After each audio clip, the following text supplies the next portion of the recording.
know I'm normally a happy, cheery, fun-loving guy, but this one pisses me off. This is something that hopefully, maybe will piss you off too. I don't know, hopefully. I'm not like rooting for you to be mad here, but there's certain things that just need to be called out as all around horrible, and that's one of the things we're going to dive into. You're going to need an intimate knowledge of the Portuguese second division, so we'll start with prepping you with that. Vila Verdense is a team in the Portuguese second division. Okay, they are a team that is not doing well in the Portuguese second division. They are dead last.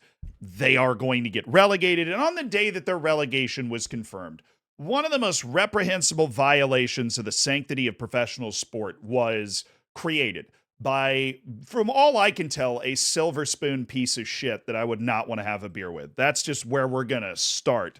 We'll see. I want to be very clear. I don't know this guy.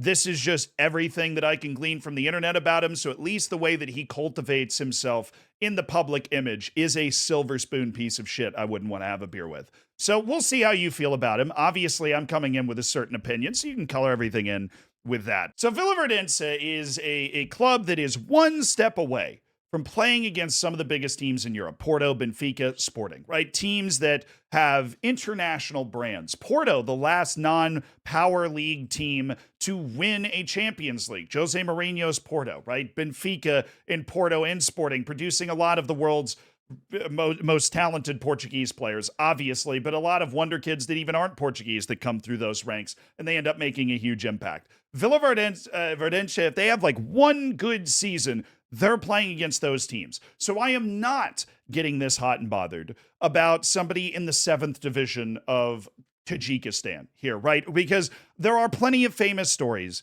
of people appearing in matches that don't belong in those matches, right? I know there's examples in Ukraine of club presidents just spawning in on the field. There's a hilarious example from Suriname that I've honestly never even figured out if it's real or not, but like the vice president of Suriname just playing for his club there. But that is all kind of on the fringes. It's over here, it's over there. If we're talking about the second division of Portugal, we are talking about a league that is supposed to be incredibly serious, right? We're talking about a league that is incredibly professional, and it's being taken advantage. It has been taken advantage of. And I think this is a story that encapsulates a lot that's wrong with football, because Vila Verdense was playing in a match the other day against Torrense. And I realize I suck with the Portuguese pronunciations. I'm going to try and get as close as I can here. They lost that match 1-0. But in the last 10 minutes of that match, one of the weirdest things you will ever see happened. You see a 45-year-old who has never played as a professional soccer player before. I'm not saying he's terrible, right? At one point in his life, I don't think he was terrible. He played collegiately at Columbia University, right? In the top division of collegiate soccer in the United States, right? Is not an awful level. Good, players like Daryl Dike come out of that level. They have very, very successful careers, right? If you've heard of him, he's a striker at West Brom in the English Championship, just the first example that came to my mind. This is where they have the draft and the best players from college go into MLS. My podcast with Julian Gressel, where we talk about everything. Julian Gressel plays for Inter Miami now with Lionel Messi and all them. He played at Providence. That's also top division college soccer, right? So the fact that this guy was at least on the roster for Columbia men's soccer at some point in his life, that means that he probably isn't terrible. So we're not wheeling in somebody that has no idea how to kick a ball here. But we are also wheeling in somebody that, let's say he graduated at the age of 22. That was more than half his life ago. He is now 45 years old. And his name is Courtney Reum. Now, Courtney Reum in himself is somebody that wouldn't normally be capturing headlines. Now, the interesting thing is that his brother is now married to Paris Hilton. We're not expecting to hear Paris Hilton's name here, but I have no beef with Paris Hilton. She is who she is. She's an heiress, and she's managed to turn that into a bunch of different businesses, and she doesn't try to corrupt the world of football, so I stay out of her lane.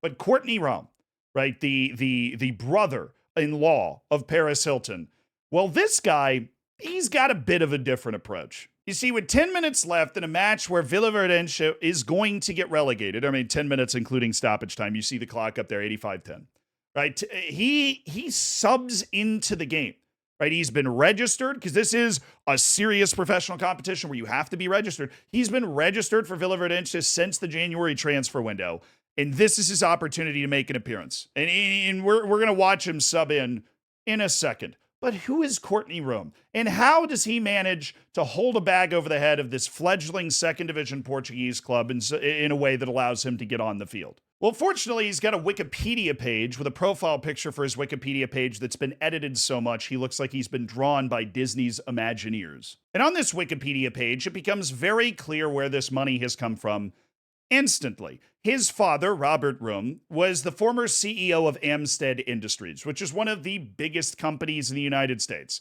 according to Forbes, right? The people that rank this stuff for a living, apparently. So we're talking about somebody that grew up in truly immense, unimaginable wealth, right? And he has gone on, apparently, in his career to work at Goldman Sachs on Wall Street, the type of job that you would expect somebody to end up in, right? But none of this is reprehensible, right? He starts an alcohol brand called Vive, which he sold with his brother who ended up married to Paris Hilton. He sold that in 2016, right? He wrote some sort of book. I can't even find it on his Wikipedia, but I did find it in one of the articles written about him, which makes me believe that he sanctioned the writing of this article in The Sun, as long as they mentioned his book. It's called Shortcut Your Startup, Speed Up Success with Unconventional Advice from the Trenches, which sounds like if you just fed a bunch of LinkedIn posts into an AI and asked it to create a thesis statement for the entirety of LinkedIn, that's basically what you get back out of it. Like it's just some sort of word vomit from some thought cloud around LinkedIn in the Sigma grind set. Shortcut your startup? What, like Control Alt F4? Like what?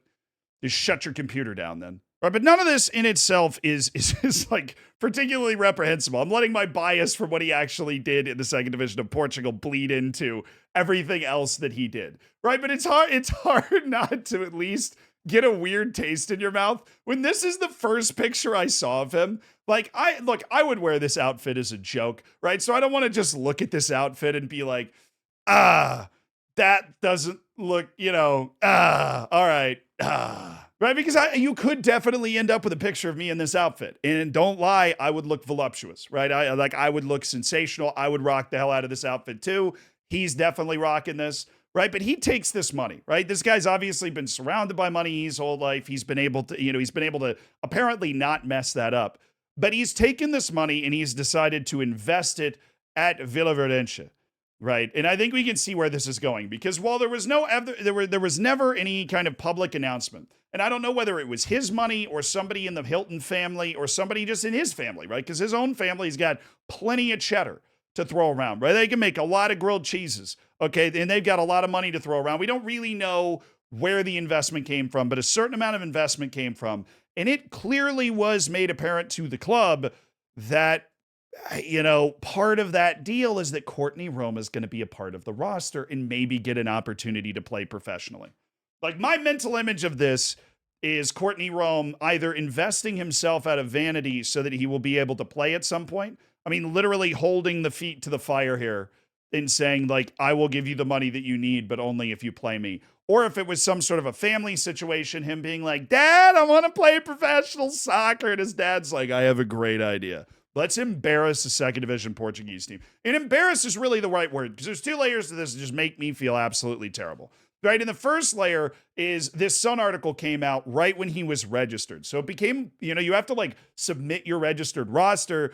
And all of a sudden, the name Courtney Reum just pops up on the registered roster, and that's when the Sun writes an article about it in the first place. I love how the article refers to him as the veteran. He's actually not a veteran. He's technically a rookie because he hasn't played professionally before. They're literally just doing that because of his age.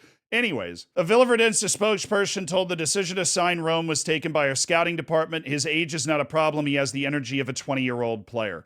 The club's sporting director has been contacted for comment, but has not responded to that request. Unsurprisingly, because that's all bullshit. There's no way. You can't possibly convince me in a million years that some guy that hasn't played in any organized way, right, in any like scoutable organized way, semi-pro way in 23 years, is a signing because of your scouting department. Like if this dude wasn't the son of somebody that was CEO of a massive company whose brother-in-law of Paris Hilton, right? Like that guy is not, that's not a coincidence, right? The odds are infinitesimally small that that doesn't matter at all. And that the scouting department just unearths this man. Like they went to some alcohol convention and they're like watching them play a pickup game in the back after this guy gives a presentation about his new alcohol company, right? And they're like, oh my God, this guy has techers. We've got to get him to Portugal. I love this. His football abilities are not known and he has not even referred to them in any photographs posted on his social media channels.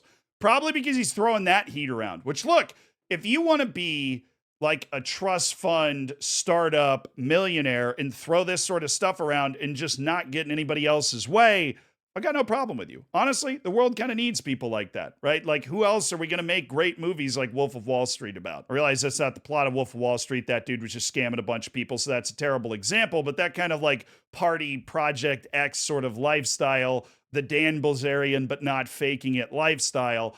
Somebody's got to be living that just for our entertainment on Instagram. So why not this guy, right? But he couldn't stay out of the way of things that people actually care about. Can't believe he's not promoting his football on social media channels. At least he's been on the cover of a men's fitness magazine. We got that part in there. But that's not the real sad part, because after he plays, right? After he makes this appearance, all right, they talk to the coach.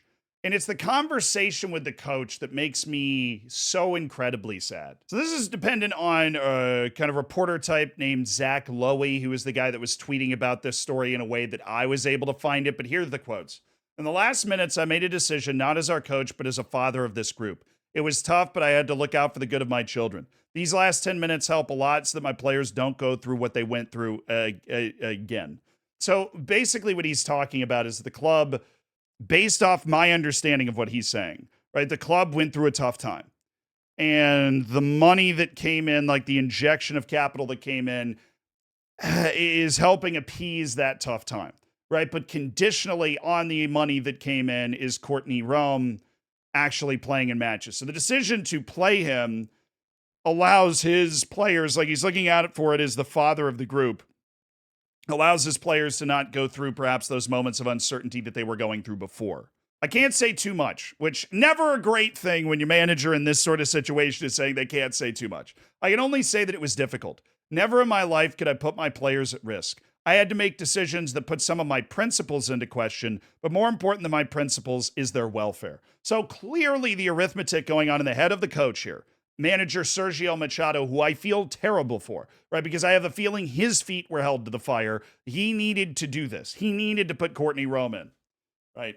He's saying that in the long term, we got to take care of the coach, in the long term, we got to take care of the players, right? In the welfare of the players. And it basically, he was in the position as a leader where he had to compromise his own morals by putting this guy on the field in order to take care of his players' welfare. Now, I'm obviously making assumptions that the club needed this financial aid that came in, conditional on Courtney Reum playing, right? He could be referring to some other type of welfare that for some reason at this late hour I can't conjure up. But when you read those quotes, you can't help but feel terrible for Sergio Machado, and you can't help but feel even more uncomfortable about them initially saying Courtney Reum was on the team because of their scouting department. Look, your coach is not going to have a fucking moral crisis, right? If he's playing a player that was signed because your scouting department thought he had the athleticism of a 20-year-old. All right. I'm sorry. Not even Lionel Messi or Cristiano Ronaldo have the athleticism of a 20-year-old when they're freaking 45, let alone Courtney fucking Reum, right? Like this guy is not that, right? The scouts just said that to get people to leave them alone. And now your coach is actually being put in a position where he has to compromise his own principles, right? Like your coach is saying he can't be a coach. He's not being a coach. This is a day where they're getting relegated. This is a day where they are getting relegated. They're still alive to not get relegated if they win their last 3 matches. Anything could happen. And they're still putting this guy in. Unbelievable. But I've held it from you long enough. This is him getting subbed in. And there's something else in this video that just drives me even more crazy.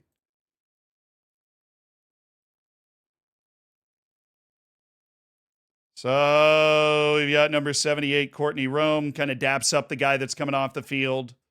And Courtney Reum's going in, 45-year-old model and former alcohol executive Courtney Reum on the field in the second division of Portugal for his first professional appearance. That is what bothers me.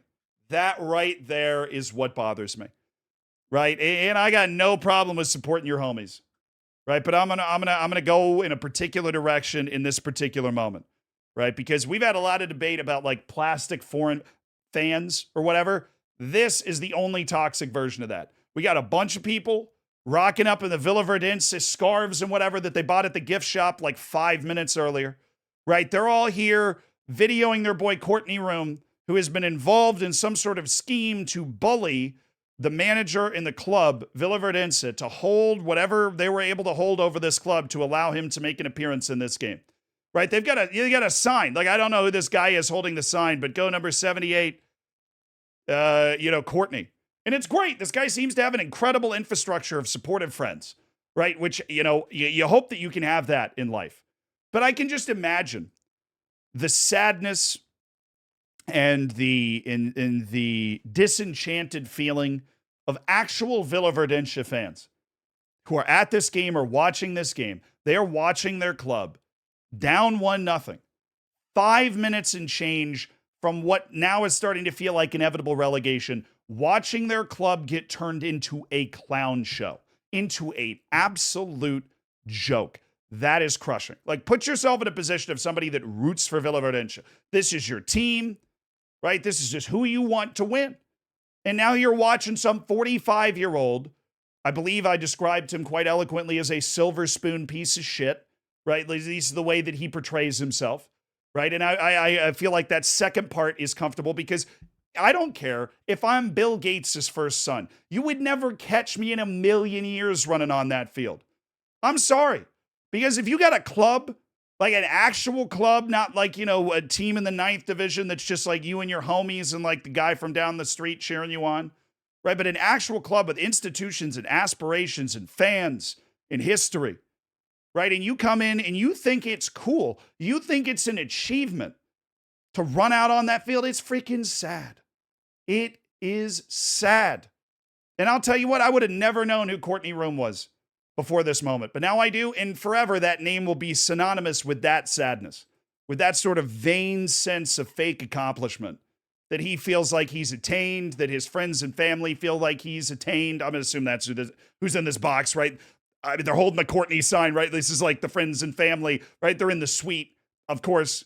That just kind of symbolizes this whole thing. They're not in the regular stands. They're in the suite. You know what I'm saying? Like, and that's probably because money kind of going into the club, but I can't help but feel and think for those fans and just how ridiculous and just stupid this is. This doesn't mean anything. All this means is that you had the resources to bully this team, to bully this coach into putting you on the field, and you didn't earn it. You didn't earn it, and you never earned it, and you never will have earned it. You were a college soccer player. From all I can tell, you earned that. That's freaking cool. You had an alcohol company. You sold that. Now, obviously, your family wealth probably helped out at some point, but everybody's family helps out at some point. Like, that's an accomplishment. Congratulations. You sold a company. Good job. Right? You were a model in a male fitness magazine. Bro, you seen this forehead and hairline? That is not happening for me. Congratulations. You're killing it. This is a joke. This is a joke, and you suck. And I don't know why you did this, dude. I would love to talk to this person, Courtney Reum, about why he did this. Because I hate this. I can't even begin to describe how much I hate this. I hope that there is some way to create a situation where we can prevent this sort of thing from happening again, right? Obviously, a FIFA top-down rule would be something very difficult, but this makes a mockery of the sport. Because when you think about how close this is to Portugal's league, it sometimes is a top 5 league in Europe, right? Benfica, Sporting, and in Porto, they can take down any club in the world on any given day, right? And this guy is one league below that. 45 years old, prancing out there like he's done something, right? Makes me sick. Makes me absolutely. I went from being mad about this. I was hot when I started this video. Now I'm just sad. I'm queasy. I feel uneasy. I need to take some Dramamine. What the hell is going on? How is it possible that this happens? I don't know.